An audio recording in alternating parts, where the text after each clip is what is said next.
Coucou, ça va? Do le ton en français maintenant. What's up? How are we doing, Ariel? How was your weekend? How's your week going? It was good. Is this going to be our first multilingual, actually useful episode?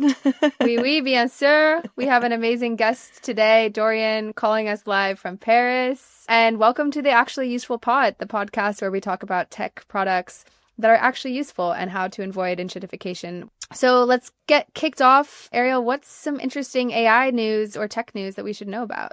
Well, everybody keeps talking about Karen Howe's book, Empire of AI, which is about Sam Altman's OpenAI, but also just AI in general. Have you read it yet? I'm getting there. It's on my list this week. It just We're came. going to do a whole episode on it because it honestly is crazy. And it's so funny.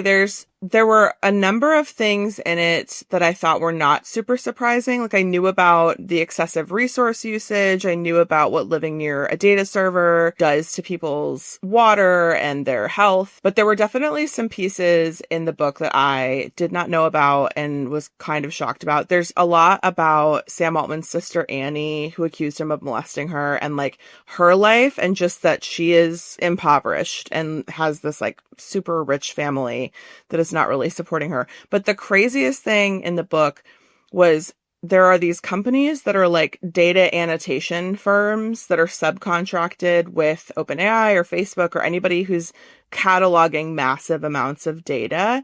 And in order to train the models to understand what is like violent content or like child sex abuse or things that like should not be given to users, somebody has, like a human has to teach the model which content is which. So a human has to look at all this like graphic content for hours and hours and hours a day.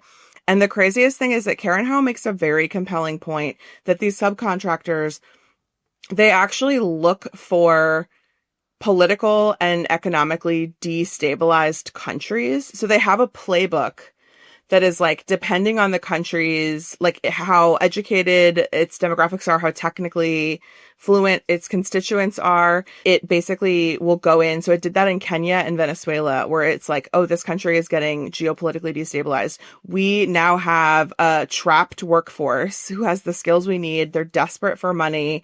We're going to go in and pay them like $2 a day to essentially look at like hate crimes over and over and over again with like no mental health services. They're not even employees, they're contractors. They have to like sit in front of their laptop all day and just refresh and refresh. But it's crazy that these companies literally go after countries in turmoil to be like, oh, we know that the citizens who live in that country are desperate for any kind of work and they'll do this job. It's insane to me that that's not going in front of like the UN at this point. There's some crazy revelations in Empire of AI for sure. She's making the rounds on all the enshittification podcasts. And so we should definitely do an episode with her because that book it's got a lot in it. It just came, I ordered not from Amazon, so I took a little bit of the slower route. So it just came, and I'm excited to crack in. Dorian, are you reading any interesting books at the moment? Not exactly. I'm started to read again some poetry because I feel like I feel like it's better. It doesn't put me in the reality of things. No, I'm kidding. But no, I'm not kidding. Actually, I'm actually reading you should do that. But... That sounds how Can you recite us any poetry that you've been reading? No, I cannot. But we'll get into that because you're an artist. Yes, you're an artist. You're a producer, and you're a founder. How do you balance all of those things? My job is to be a founder and to work at Groover and for Groover and help the company grow and help us serve artists and the best way possible. And I started producing rather recently, DJing as well, 2 years ago. And it's really for fun. I'm doing like seriously because I want to get gigs and like feel like the emotions and everything, but I'm not doing it like as a way to earn any sort of money. I'm not, and I'm not going to. But I'm really enjoying it. It deepened a connection to music that I didn't have so far. I was a music blogger before, so I feel like all my life revolves around music in a way. So Dorian, can you give a quick summary on what is Groover? Besides being a groovy groovy company? I'm going to try. It's been 7 years and I think I never pitched it the same way. And sometimes when I start pitching it, I say things that are not what we're doing. And I'm like, why am I just saying that? So I'm going to try to, no, it's a platform, a web platform that helps artists, independent artists and their representatives get in touch with music creators, tastemakers, people who can really make a difference when they will listen to music and decide whether they want to share it or not, or get in touch with the artist or not. So it's really a platform where artists can connect with these people that usually they reach out to and they don't answer because they receive so much music and so many different tracks every day. And with the system we built and the process and artists being able to choose who they can reach out to, they guarantee that they're going to be listened to, their music is going to get listened to, and they're going to receive feedback on it and possibly more. So sharing opportunities. Our motto is like empowering artists to get their music heard. That's awesome. So you mentioned earlier working as a music blogger. Was it a problem that you were trying to solve for yourself as a blogger in terms of getting a lot of artist submissions and wanting a better process to receive them? Or what was the initial spark for why you decided to create Groover? It's interesting because with my co-founder, Romain, who's also a musician and has a small label, and my other co-founder, Raphael, who was like involved in music. And I also had this blog that I was putting a lot of energy on, not earning any money, but just like spending a lot of time, also running shows and stuff like that. And we wanted to help musicians and artists. So our starting point was that we had a different idea in the start that merged into another idea. And in the end, we found what we wanted to do because we found like the biggest like pain point for musicians that we wanted to solve. And indeed, like the fact that I was receiving around 100 emails per day on my blog from artists who wanted to get featured on it. So I had more emails than I had visitors on the website every day. So it was crazy. And we realized how like overwhelmed this was, how many tracks were released every day. And talking to musicians, we just spent a whole month, I think 6 weeks, just talking to artists and talking to people in music. And everyone was going to the same conclusion that they were sending a lot of emails and nobody was answering, and it was very frustrating. And when we were talking to bloggers, they were saying the same thing, which was, I'm receiving so many emails. I had to pay the extra like Google Drive option to be able to store all the emails, but I can't read them because I receive 100 per day. So I gave up my email inbox. So there was like a complete problem and connection problem there.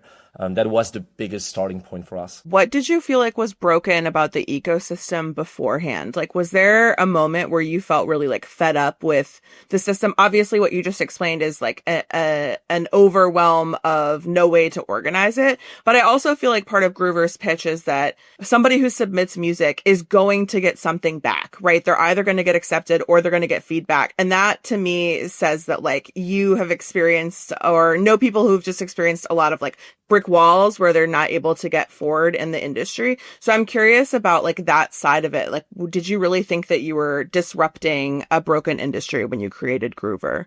There was really something broken on that side of things. It was, we were talking to artists, and it comes from a positive thing, which is it's much easier to produce and to distribute and to release music. So there are more and more people who have access to software and tools and can learn how to make music. Myself, I learned how to like produce a bit, and I'm not very good, but I made a track that I wanted to release, and I would have never been able to do that, like I think like 5-6 years ago with the amount of time I put in. So it's much more accessible to make music, to produce it, very easy to distribute it. All the steps are quite easy to do. The biggest problem was, okay, now that I release my music, how do I have more than my mom and my dog listening to my track? Yeah. And so because nobody was answering, they were sending emails to more and more people. They were finding like databases of like contacts of, I don't know, blogs or websites or radio stations. So all the radio stations or the blogs were receiving a lot of music that sometimes was not targeted at all. Like I don't know, reggae blog receiving metal music, for example. So it was, and why not do it? Like you're an artist, you have this whole database. It's better to send it to everyone than just like select the right people. It doesn't cost you more money to send 1,000 emails than like 5 emails that are well targeted. So everyone was basically sending to the same databases of blogs. Or the other way was to hire a publicist or a PR agent. But the problem is even on their side, like PR agents were refusing 9 projects out of 10.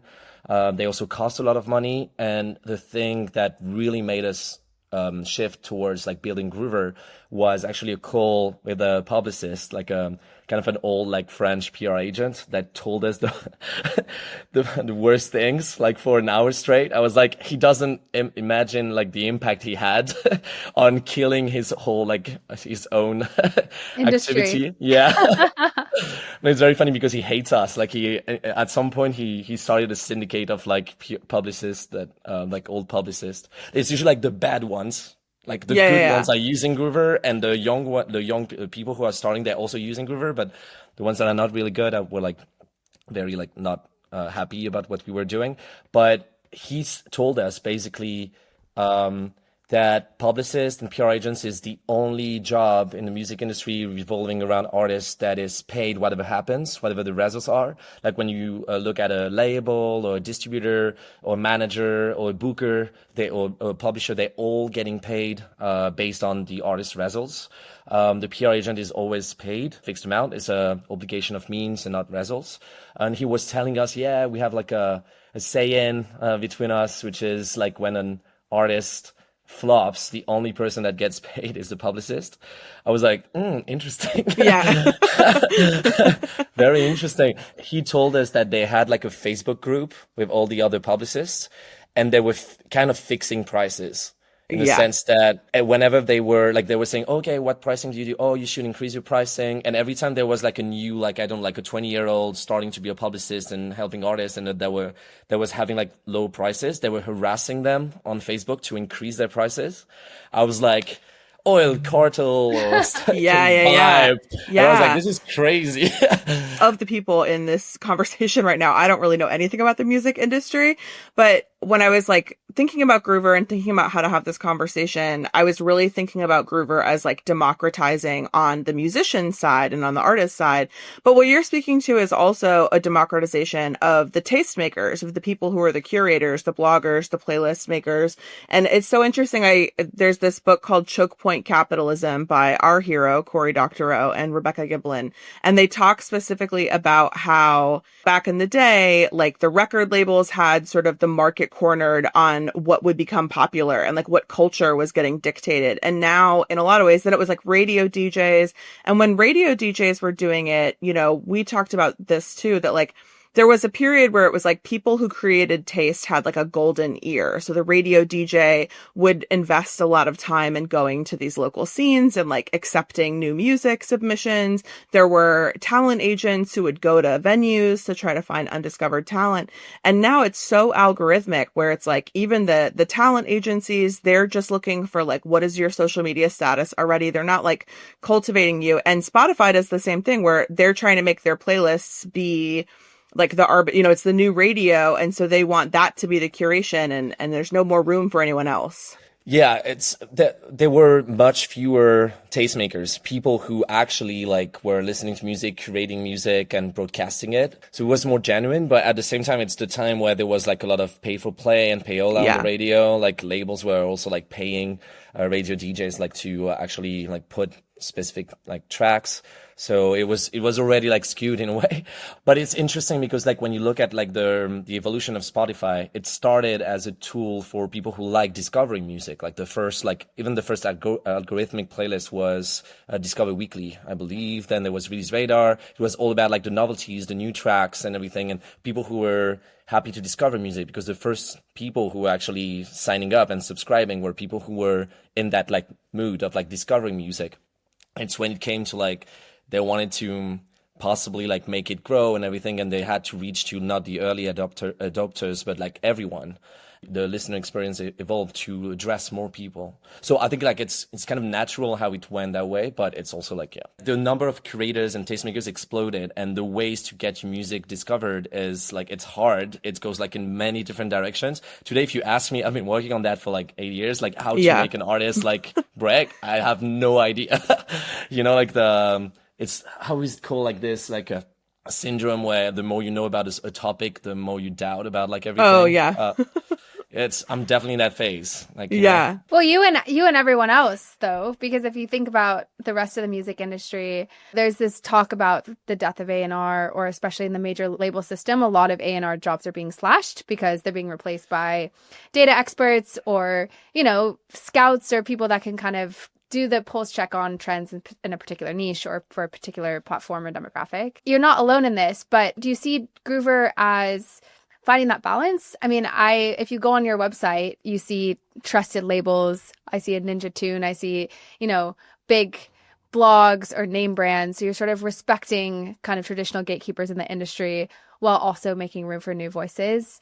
Was that like an intentional choice, or how do you see those two things at play? I think it's interesting because like you talked about like the democratization of like access to these creators and professionals for artists, and it's definitely what we wanted to do first. Like our vision is twofold. It's like empowering artists to get their music heard and accelerate their career. So the idea is like every artist, if you have a track, you can use Groover. You have access to everyone on the platform.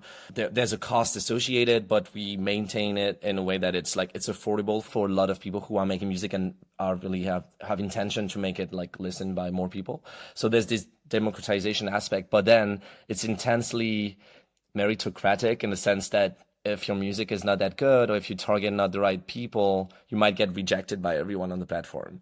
Or on the contrary, if like your music is good and it can like really be enjoyed by a lot of people on the platform, creators, you can get amazing results for just a little investment. So it's what I like the most about what we do, is that it brings kind of everyone on at the same level, with the same chances. That there's no people who are like advantaged when they're using Groover. They need to learn how to use it and target the right people. So there's this, but at the same time, it's like they can get noticed by like great creators and professionals, and of course like big brands like that they tend to be more selective. But sometimes like you use Groover, you get in touch with like 50 people, and there's going to be like one contact, like one person you're going to reach out to that's going to change everything, because I don't know if they're going to sign you on their label, or they're going to broadcast, or they're going to write an article about you. And like we have the chief editors in Rolling Stone over Latin America, with Spin magazine as well. So you can get featured by these people. Sometimes it's not everyone who's using the platform, so we're trying to not overpromise. Like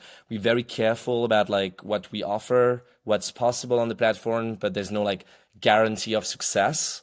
But we try to guarantee that at least the people are going to listen and give feedback. It's interesting thing when you look at like artist services companies and platforms, is usually they choose between two directions in terms of branding and how they're going to address artists and attract them. Some of them play everything about the few successes they had, professionals or labels who are associated with the brand. Like you'll see a platform showcase, I know like Amuse, when they started, they had will.i.am as part of the team, was like the whole marketing of Amuse. They are the companies that are really going more, okay, we're going at your level and we're going to help you. We're going to try to educate you to get your music heard, and going more at the level of artists and like on a pedagogical way. And usually when you look at platforms, they either go one direction or the other. I feel we went definitely in the second direction, and more like the educational and helping all artists to understand that it was a platform for everyone and democratic in a sense. But now we're shifting also to trying to be cooler and more attractive, to get like high-end artists like also use the platform. And also because we're seeing that, of course, the artists that do great music, they have better results on Groover. So it's also about that. But it's interesting when you look at like artist services platform, there's always like one or the other direction in terms of branding. On that point, when you say better results, what are your metrics of success? When you're like a user that has success on their platform, they have good results.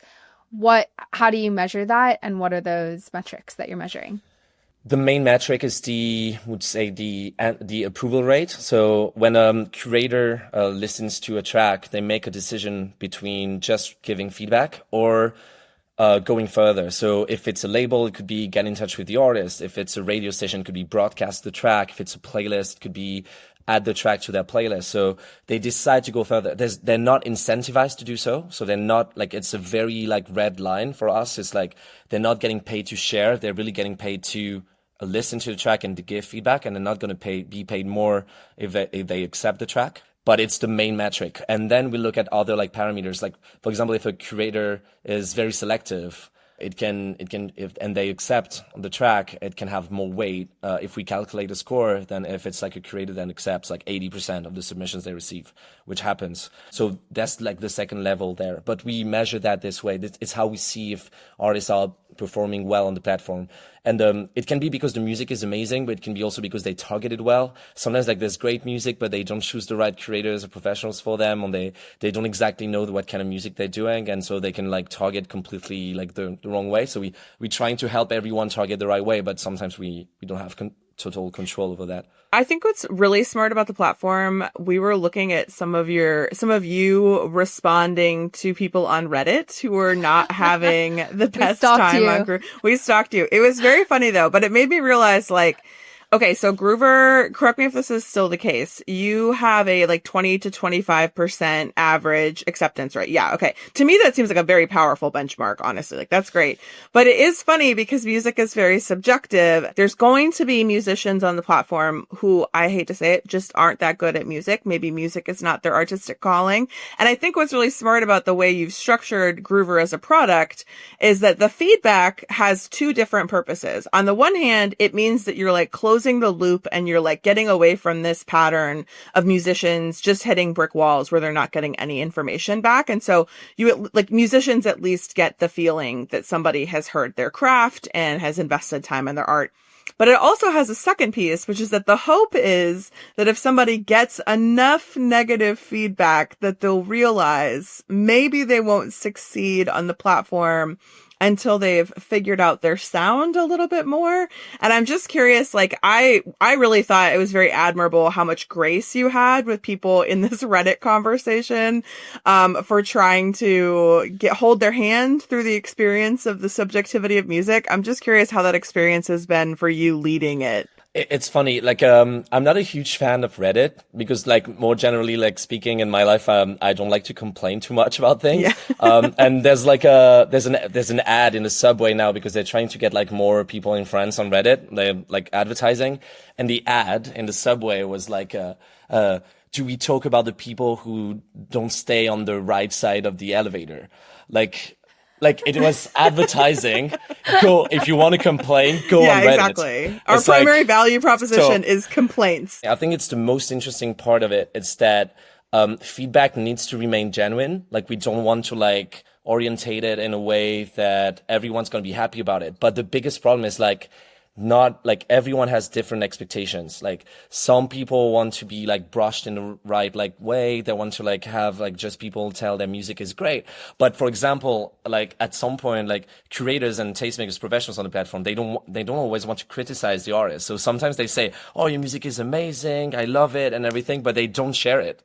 And the artist is like, what? They say my music is amazing. They didn't accept it. They didn't approve it. So we call this like too enthusiastic, but no case. It's something like we tell curators that it's like they should explain why they don't share. So we put we spend a lot of time with them, but they like, it's also what I'm telling artists is that they also like human beings. So sometimes we can't control entirely what they're going to say, which is super hard about that. But it's also like it's a cool part about it, and it's also like a part that is like complicated. Just to push on you a little bit with this. Let's pretend there's a percentage of artists on the platform, I won't put a number to it, but that are not making quality music such that they're being rejected by the majority.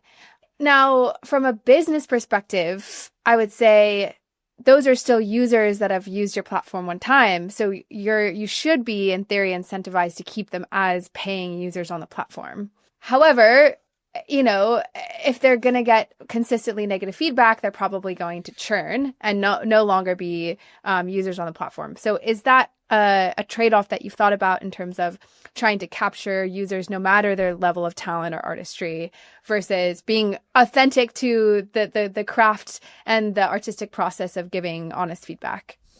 It's a really good point. I think like it goes with the fact that on Groover, you can also use it for different means. Like you can use it, of course, for visibility because your track is finished and you want to get like on playlists and radio stations and everything. But you can also use it to get in touch with like mentors and sound specialists and everything. So we have a lot of stories that artists who got like very negative feedback, but they took it, okay, I need to improve my sound. And then they came back with a different mix or like a better track and so they have like great experiences like that. So this also exists. But But of course, like on our end, our goal is for artists to feel empowered. So even if they getting a lot of like rejections, we're trying for these to be constructive so that they don't want to like stop making music whatsoever. So that's a tough part about it. It's like, but and about the platform, we of course want like as many artists as possible to use it if it's useful for them. But we also like very explanatory about like what they can expect and what they can't expect from it. But it's an interesting thing. Like I think that it's actually a positive thing is like if we want them to be happy, it means that we need to match them with the right creators for them and also with the people that are the most likely to appreciate their music. So it pushes us to have a good recommendation system and push them to like spend their money wisely on the right creators and right professionals. So it has a positive upside as well. But it's yeah, of course, like we have a metric we measure called the sadness rate. It's like the percentage of artists who don't get shared by anyone, like get only rejected. And it's a metric that it's not like in our like KPIs or key results, but it's something we just observing as like, does it evolve over time, and can we reduce it to a point where at least every artist gets accepted by at least one creator or professional? We're not like tweaking it, but we just using it as a metric of like, okay, we helping the artists choose the right creators and professionals there. There's also a positive thing about that is good for business actually is the fact that artists, the more people they get in touch with, the more satisfied they are. It's something that it's the only correlation with measured with our NPS and our satisfaction rates is that the more people they have reached out to during their first campaign, second campaigns, the more satisfied they are. Like the differences are crazy. So we also trying to incentivize them, push them to not get in touch with only 5 contacts. It's the minimum you can on the platform. But if you get in touch with 5 people, maybe 1 won't answer, maybe 2 will say like it's not their editorial line. Maybe you're going to get 1 good piece of feedback and 1 people accepting, and you're going to be like, why did I spend like 10 or $15 on that? So we're trying to push artists to say, okay, if you want to use Groover, like be intentional, like try to get in touch with at least like 20 or 30 contacts if you really want to get results there, which is good for business, but also because it's what we're measuring in terms of like the satisfaction they can get, the retention and everything. So there's like stars are aligned on that, which is good. Can you share what your sadness metric is? I think it's like, it's not that high. I think it's probably between 10 and 20%. I'm not sure because I haven't seen it in a while, but it's not that high. It's like maybe it's like maximum 25, but I think it's closer to like between 10 and 20. It's usually people who contacted only like 5 creators, which makes sense. Yeah. That's very promising, I think, in your ethos of like, there's a space for every artist, that the sadness rate tends to be more like it's people who just aren't getting enough volume in their send outs. So yeah, I think what's really interesting about that structure too is that it keeps, you are running a 2-sided marketplace. And essentially what you're saying is people who exist in this marketplace are having a better time the more they engage with the marketplace, right? So it's like the more people reach out to different curators and different tastemakers, the more likely they are to have a positive experience, whether it's an acceptance rate or not. And I think that really speaks to the success of your platform as something that like, is really working at scale to be able to get more musicians, more curators, and just level the playing field a little bit. Yeah, and also because like it's interesting is that the reason we're still like live today is because we have good retention without having a subscription model on the platform, because like we knew it wasn't like the way artists wanted to use it. They usually have a release, like they might not have like several releases, like or releases every month, so they might don't want to like pay a subscription there. And there was a lot of like we didn't consider this first, but like it's like one-off campaigns they're paying, but we have very good retention there because it's become like a reflex to say, okay, I release music, I use Groover, I test it, and the more they use it, the better they get at it. They always like some new contacts there, new curators and professionals that can be interesting for them. They're also evolving. They might do like new music at some point that they did before, so they might target differently. And we see like very good retention. It's like actually the success of the platform is based on that retention now today, even more than like the growth of like new users. I think it's very admirable that you don't have a subscription model, because I personally think that like most subscription models are based on they're expecting some portion of the users to set it and forget it and like make money off of essentially not using the product. And so I feel like that speaks a lot to your ethos as a creator of really wanting to make sure that the product is useful for the people who use it. Yeah, and we're not completely against it, like because like as you may imagine, like we have like also like raised funds and like you know how VCs love like subscription models, Yes, probably. they do. So no, we thought like we working on something, like we testing something, but we seeing it more as like something that can bring real value to our power users. So we're not Yes. seeing as like a subscription for everyone, or not even something that will like create a worse experience for people who not subscribe. But it's more about something. Okay, it can be cool if I'm like super involved in it, and for like real power users it could be interesting because it can like it's actually like more subscriptions so that can save on their future purchases. It's Well, like that's the only time subscription models work. But I think Yeah. I think what's tricky, and I found that in designing models at Disco and subscription models, is like the artistic process is so sporadic, and you have album cycles, and you have bits of momentum and fits and spurts, and then going in and out of day jobs. I mean, most artists can't afford to be full-time artists, so they're finding time or ways to make this work. So that's always a tricky thing in building products for musicians and artists. And I find, a lot of the music tech industry is bolstered by hobbyist musicians, essentially. And that's another area I'd love to get your thoughts on, because on the one hand, this democratization is incredible. Anybody can, get an Ableton subscription, get heard, especially if it's a great track. On the other hand, for those career artists or people who are like really trying to be serious artists, I guess, do you see any way of like kind of increasing or lowering the signal to noise ratio there and cheapening how people perceive music as this is just something anybody can do versus this is something that you need to put like years and money and have a team behind?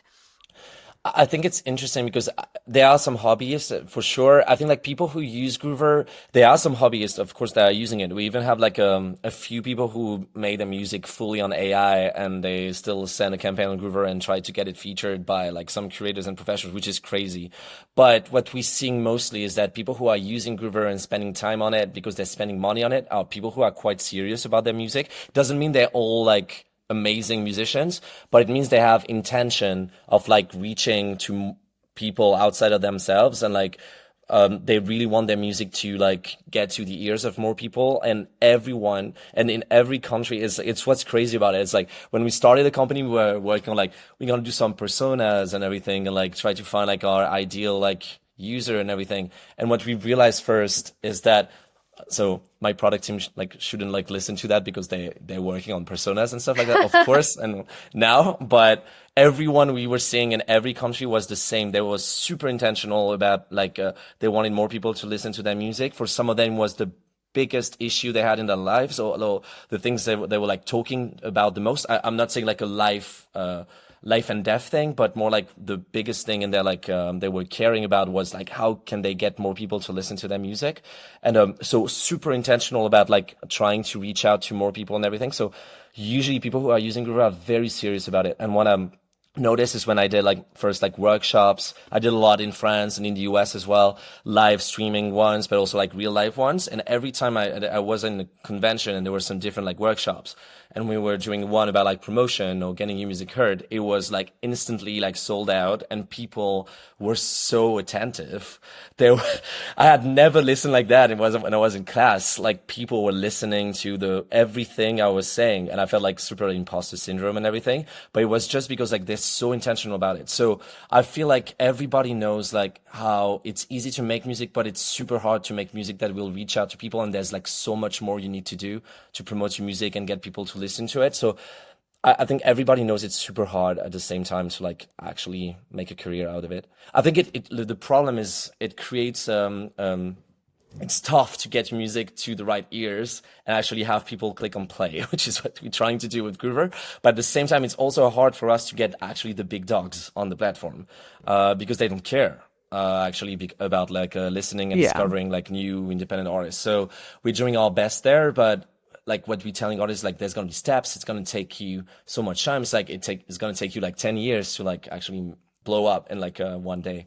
So it's like it's totally true on that side, and it's interesting. But I think like everybody is conscious about how hard it is to actually make it. You have venture capital investors. Obviously, they want to see certain targets be met. I'm curious if you have ever, like, are you feeling pressure from anyone, whether it's your investors or just the broader market? Are you feeling pressure to make choices that you feel prioritize revenue over usefulness to the artists?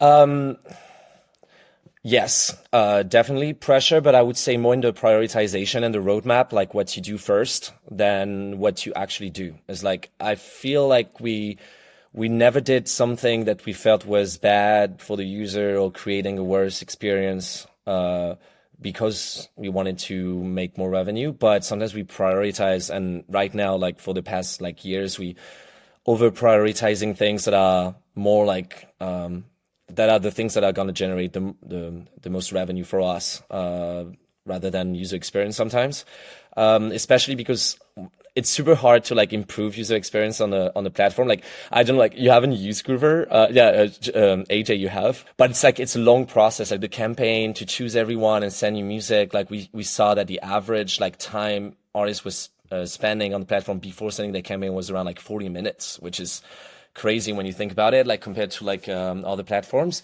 So it's super hard to improve the process there. Like every time like we work on something, it's been like super tough to make the right decisions there. So sometimes we spend a lot of time on things that are going to improve the user experience, and then we see like no results.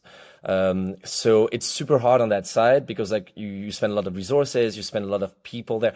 I mean, like no actual results on the metrics and the KRs that we're measuring. So of course, like we feel the pressure of like if we spend time and we spend resources on that, we need to see something improve or evolve in the right direction there. Rather, it is in terms of like growing more revenue or like be better in terms of towards our goal of like reaching profitability. Also because we're not profitable. And I'm going to say that it's very important, but like the fact that we're not profitable now, we of course have our hands tied to that. Like we need to be profitable in the next year or so. So the decisions we make, we prioritize the ones that we think are going to help us reach that goal.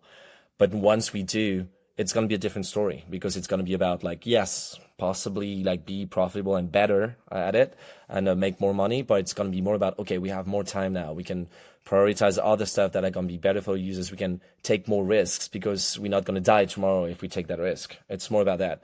I think like the complicated thing here is that the more you grow, like in the startup like story and cycle, unless you're profitable, you cannot make a lot. You cannot actually take a lot of risks, which is hard. Or you need to balance them with things that are not risky and are going to help you stay alive at the same time. Yeah, and I think sometimes there's the risk that you get into the cycle of like, I don't know, I've definitely felt it at different points in my career that like, you know, we have this prioritized list of features we want to put out. And it's like the things, like you said, the things that are often best for the user, but the slowest to get revenue are at the bottom.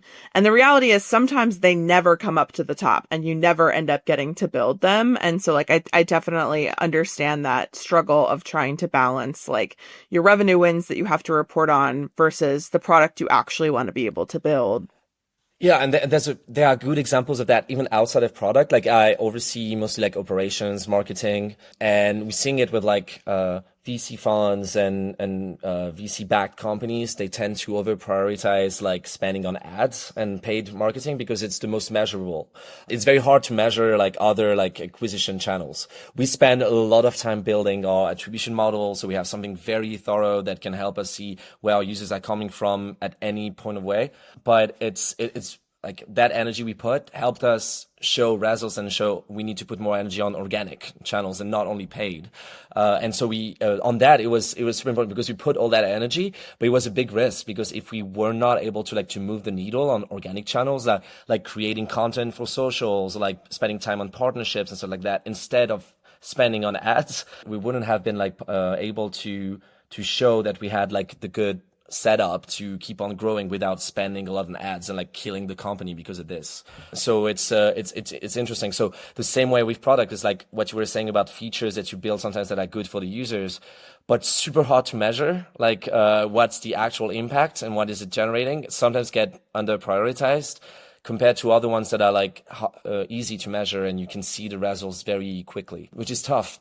And about what you were saying, like it happens sometimes that we put a feature in place and we were seeing some negative results with that. We were seeing great adoption, like a lot of people using it, but the consequence was it destroyed our baskets, and actually it went in the direction of like people were selecting fewer curators. So they were actually not that satisfied in the end. They were super happy to use the feature, but in the end, they were not getting better results because they were selecting fewer curators. So it decided us to like roll it back, although it was something that a lot of people were using and that was saving time for them. So it was a tough call, but it's crazy. And we removed it and we went back to our RPU and basket levels. So. Yeah, that's awesome. I was just about to ask you if you've ever like redone or rolled back a feature because it didn't prove as useful as you thought it was going to be. It sounds like you have.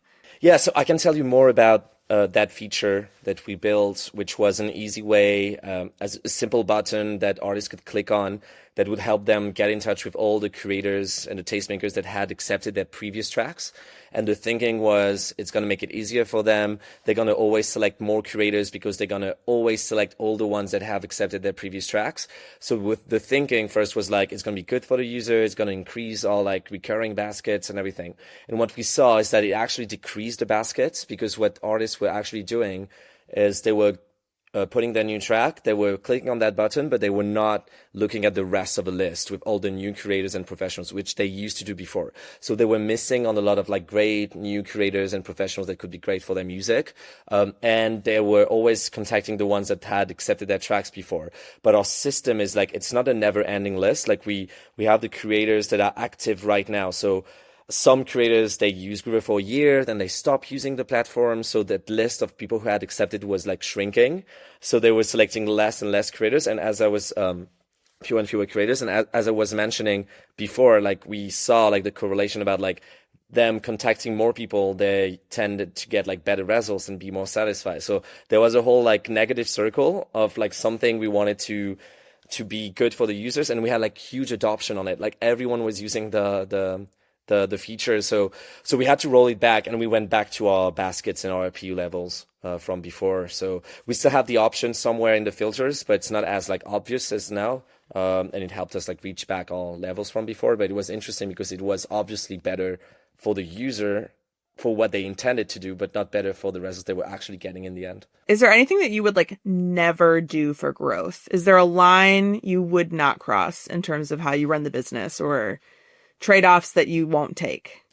There's one red line, which is the payola, pay for play thing that I mentioned. It's like it's really our red line. Is like we never have like something on the platform that you can pay to have the guarantee of like a placement or something, because for us it removes the whole like genuine aspect around promotion and how like people are selling their music and getting accepted, and the whole value comes from the fact that they got accepted, and this is like it gives them power and everything. And also it's like against a lot of guidelines from Spotify, radio stations and everything, and it removes the whole like interesting part about it. So this is a very big red line for us. Like if we see some creators that kind of answer artists and say, hey, if you pay me more, I'm going to place you, we ban them instantly. So this is like our biggest red line. But we could be making more money if we had like a whole system where people could get like guaranteed features or guaranteed plays, like in a separate like way. There are some platforms that revolve around like the ones we're doing that are doing this kind of things.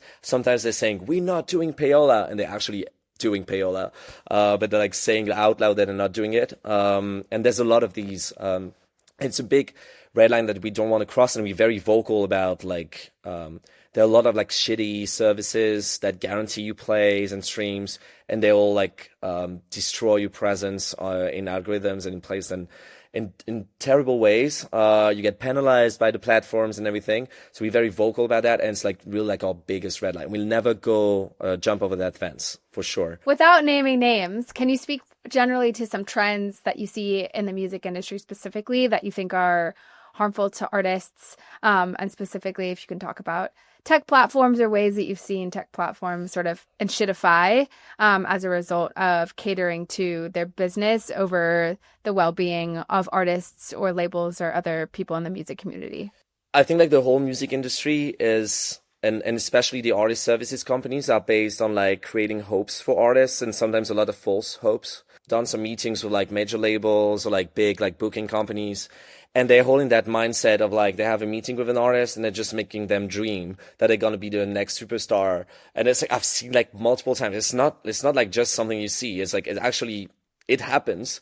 And I was very strong about that, saying like I wanted to have on the wall in the office. I've never done it. I should like do something about manage expectations for us, like to never overpromise, like to always like underpromise and try to over deliver, like or at least deliver. It's hard to deliver already. But I think like it's a big thing here is like I see a lot of platforms that are like selling dreams to artists and people are attracted to that. Like that's what I was saying about like the marketing around that. I've always been a bit reluctant about this, about like being too attractive because you're creating a lot of like false dreams and false hopes. And a lot of artists are like, oh, I signed with that distributor because they work with like that artist. And I was like, yes, but it doesn't mean they're going to do any work with you. And you didn't know, but actually that distribution company also has a distributor that also has another distributor, and at the same time you're gonna earn like nothing, then not gonna do anything for you because it doesn't mean that they worked with that artist, that they're gonna spend time on your music and your project. So I'm seeing that a lot, and I'm seeing so many people do that because it actually brings money and revenue. And it's another red line actually for us. It's like I think like false hopes is the worst you can see here, and it's hard not to make some because artists are by essence dreamers and they have a lot of dreams that things they want to achieve, and I think like the music industry is playing on that, and it's at the same time I guess it's normal, but it's bad in many occasions, and many artists fall in like traps because of that. Are there any platforms you think are doing it a good job besides Groover? Any companies and models that you think are really positively impacting the space for the better? Yeah, I think honestly, most of the production tools, the software, Ableton or like, I don't know, like Pro Tools or like companies like that are always like developing new ways for artists to be more creative. I think like when I'm thinking about that, I envy them sometimes because they're like, there's no way, like you're just like empowering people to like create, and there's like not a lot of ways you're gonna disappoint them, which is cool. You saw the Reddit like threads, but we get a lot of like, it's a very emotional product like Groover. We're getting like some love, but we're getting a lot of like hate as well, and it's hard to manage, and I envy them for that. But I think they do a great job and help artists be more creative. Not saying that to like make you happy, but I think like tools like Disco are really good as well because they're helping artists like save time and be better with their managing their music and what they're doing. I've been loving using Disco all the time. There are some companies that are doing a great job on that side. What about from a DSP standpoint? Yeah, it's very hard because yes, Spotify don't make a lot of good decisions for artists, and some other streaming platforms have a great approach. When I think about Apple Music, they're much more the curatorial, editorial part. They are much more like human based on that side. I can see Deezer they are making a lot of great decisions about like some like strong decisions about trying to make things better for artists. At the same time, they did a whole like AI generated music detector, and they found like 20% of the music was AI generated, and they took a strong stand against it, which is, I think, interesting and good for the artists for now. But at the same time, having seen it, like the only platform, maybe with YouTube, that is actually generating some audience and traffic for artists organically, aside from like a YouTube and SoundCloud, maybe, and Bandcamp in a way, but not even Bandcamp in such an organic way, is Spotify. Like you're an artist, like you don't have any audience, you can find ways to bring listeners and bring people to discover your music through Spotify. So I'm torn because at the same time, it's like I could see it with like my first track. I got a lot of like people that discovered my music on Spotify, and many more than on the other platforms. So at the same time, like I'm grateful for it, but at the same time, they're making a lot of decisions that prioritize the things that are not artist friendly. But at the same time, when you look at the end on your royalty statements, Spotify is always the platform that brings the most money in for artists, but also because they have the biggest number of users. So it's tough. I did want to touch on, I'm very curious about France as a tech ecosystem, because I feel that, and you brought up Deezer, and shout out to them for doing that. Deezer being a French tech company, Groover's based in France. I see a lot of times French companies backing each other and working together, and the user base in France preferring that. Can you speak a little bit about that? Yeah, France is a tough market because people don't like to spend money to buy things or services, like not the same way as like people in other countries or in the US, as an example. So it's hard to convince them, which makes it like a good market. If you're able to crack that market, it makes it much easier to crack other markets then. It's what we experienced because we were able to like make it in France with a lot of people being like very complaining a lot and everything. Then it was much easier to become a global company. And now France is only 15% of our revenue and market share. The US is 40%. We have the UK 10%. A lot of countries around the world that like around like 5%, 6% of our activity, and we're very happy about it. But France is like, the problem with France is like it's a big market, kind of. No, it's like not a big market, it's like medium-sized market. It's big enough that when you're a company and tech company there, you might want to like develop it in France first. But it's also kind of the reason why a lot of French companies are not getting that much bigger. Like Deezer was created a year before Spotify. And for a long time, it was like going the same race. But then like the mobile company here bought like a big stake in Deezer, and they were like, you're going to prioritize France. And at the same time, Spotify was getting launched in the US and got like the whole market. So that's the thing that's complicated there, is like a lot of French companies, they stay in France and on the French market. And it's a good enough, big enough market to survive, but it's not a big enough market to actually build a market leader when you spend all your time on it, which is something we were conscious about. Like we went in that direction of like saying, we're going to crack France, we're going to have like virality there. But then very quickly we were expanding in other countries. And we found with the two-sided marketplace, we found like a playbook for that, which was great. And it's the reason we're still alive. If we had like focused only on France, we would be dead. I have like an interesting story about that. I went actually to a Deezer meetup when we just started Groover. It was a Google forum on a WordPress with a PayPal button. It was not even a website or marketplace. And we went to a Deezer like meetup. They were like 15 music tech companies from France. It was very thriving at the time. All of them were like bigger than us. Like some of them were bragging. Some of them were really nice as well. But they were there. The 15 companies, not a single one is still alive. We're the only one out of the 15. Whoa. It's like they're all dead. Yeah, it's crazy. Like the music, crazy. It's very hard to like survive as a company in the music tech ecosystem. And especially in France, if you're not focusing on the right things. We hope you survive for many years to come and come back on the podcast. Yeah. Where can people find you? Where can people find Groover? Where can they follow you? Yeah, how can they connect with you? Yeah, I would recommend following Groover on either like Instagram or LinkedIn, depending on like your vibe. But Instagram is more like if you're an artist or anything, Instagram is like more the vibe here. But LinkedIn is also if you're looking for information about like our positioning in the music industry or job positions or everything, you can check LinkedIn for sure. On my end, I use Instagram a lot. I wasn't a strong like Instagram user, but when I started like DJing, I started using it a lot. So you can reach out to me on Instagram. I'm happy. I answer everyone. I try to. I also try to answer all my emails, which is painful, but I try to do it. But you can reach out to me on Instagram. Also, that way you can listen to my music, which is great. Yes. Everybody listen to his music. That's awesome. Metropolitan. Yes. Let's play it as our outro music. You can. We will. Josh, at you. But now we're going into the best segment of all. Yes, ready to go Falcon mode. I watched it on your first episode and I found it great. I'm excited to see what is the product idea. So this is our listener submitted segment where we take listeners' product ideas and we chat about how to make them more usable, feasible, and fundable. So this week's idea comes from Whitney. So Whitney says, this is a problem I know a bunch of us can relate to.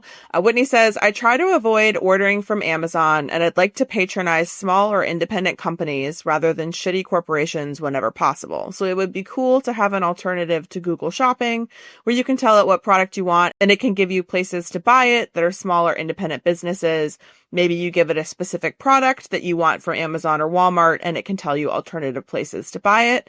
Also, a brand component, like you could say you want laundry detergent, and it could give you smaller companies that make laundry detergent. So you don't have to buy a brand owned by P&G or Unilever. For example, if you're looking for like 7th generation laundry detergent, they're owned by Unilever. So would you like to see alternatives? Whitney, that is a great idea, and one that a lot of people have tried to tackle. AJ, you actually tried to tackle this for yourself, didn't you? Yeah, when you sent this over a few hours ago, I was like, I made this flowchart that I thought was cool to show people at parties that I'm now realizing was not cool, but it was basically a diagram that was like, do you need this item right now? If so, is there a place you can borrow it from? If not, is there a local place that you can get it? Basically, it was like a flow chart. And the only thing that would lead you to purchases on Amazon was like, I need this within 24 hours. It's urgent. And there's nowhere else that I can borrow or buy it from. Okay, go to Amazon. I went on a crusade against Amazon after working there, funnily enough. Yeah, this is a problem I think a lot of people have tried to battle. Even like shipping, AJ, as you pointed out, I buy from bookshop.org, shout out bookshop.org. But yeah, it's going to take you like 10 full business days to get your books. Like there is a reason that people keep coming back to Amazon despite knowing what a criminal it is. But there are some tools that do exist. So I tried to think about the feasibility of this type of problem. I ran into a couple issues. One is that I think in order to solve the problem of anything you're shopping for, like there's a huge scale challenge involved in this, right? So a browser extension could be really useful. I know that Boycott, which is the boycott, divestment, and sanctions-led tool to show, essentially, it has a browser extension and a mobile app that show you companies and brands that have invested in Israel's occupation of Palestine. Oh, yeah. I was going to say there's another one called Benny. That's a browser extension, and it directs you to secondhand interesting. versions Okay, cool. of Yeah. stuff. My friend Leela's a software engineer there, but that's another one. And it's pretty lightweight where it just like is a little recommendation on any site you're going on. And it's like, hey, try this instead, which is cool. I think a browser extension is probably the only way to actually achieve scale. And I don't know this for sure, but like, I think really privacy-minded people don't like browser extensions because it is by definition watching. It would be great to have an Amazon extension of like, if you're going into Amazon, like you have the habit of going to Amazon, but Amazon would never, like they would shut that down so quickly. That, by the way, embodies self-help, one of the 4 constraints against enshittification, but Amazon will not let you do it. But yeah, so some that exist. Goodbuy, B-U-Y, Goodbuy, is a mobile app that is a good directory of small businesses. It is curated. So like all the options that exist, other than the ones we just mentioned, are pretty much curated selections. And so Goodbuy has good like gift options. There's also Done Good, which is a marketplace for like sustainable brands and eco-friendly products. One of the issues that I ran into in like 2020 when there were a lot of tools cropping up of Black-owned businesses is exactly what Whitney talked about, which is like sometimes brands that are marketed to be sustainable or small business or whatever, like 7th generation, are actually owned by these big brands. So like a bunch of these apps that were showcasing like Black-owned brands was like, well, it was a Black created brand, but then it got bought by, you know, a major CPG company and now it is no longer Black owned. I was thinking about B Corp because B Corp is like sort of the most massive scale of looking at companies across multiple dimensions of their environmental friendliness, their worker rights, their privacy. But fun fact, the company we mentioned at the top of this episode, the data annotation company that is taking advantage of geopolitical turmoil to send its contract workers into underpaid, abusive situations, is a B Corp. So I think there's probably some pitfalls in all of these systems. But hey, if anybody knows how to build a lightweight tool to keep people off of Amazon, to keep yourself off of Amazon, let us know. And listeners, we would love to hear from you. Hit us up on social media or email us at heyactuallyuseful@gmail.com. We want to hear your product ideas, apps that you would find useful to use, your thoughts on the show. Hit us up and we will feature you here. that's all for our show today. Dorian, it was so lovely to speak with you and to learn about how Groover is de-shitifying the process of artists breaking into the mainstream. We're trying our best. I didn't know the name of the concept, but I watched the first episode and I found it super interesting. And I think like it triggers a lot of like thoughts about like how to do things, try to do things the right way. But yeah, no, it's super interesting. So yeah, enshittification, it's coming for everybody. You got to resist it. Yeah. Unless you have smart people at the helm. Yes, so thanks for being one like of those. Dorian. Thank you all. Merci. Have a good one. Actually Useful is part of the Industry Plant Podcast Network. It's co-hosted by Ariel Butters and AJ Weaver. It's executive produced and edited by Josh Stratton Carlson. If you like the show, please consider subscribing to our Substack or YouTube at Actually Useful Pod, or give us a follow on most social media platforms.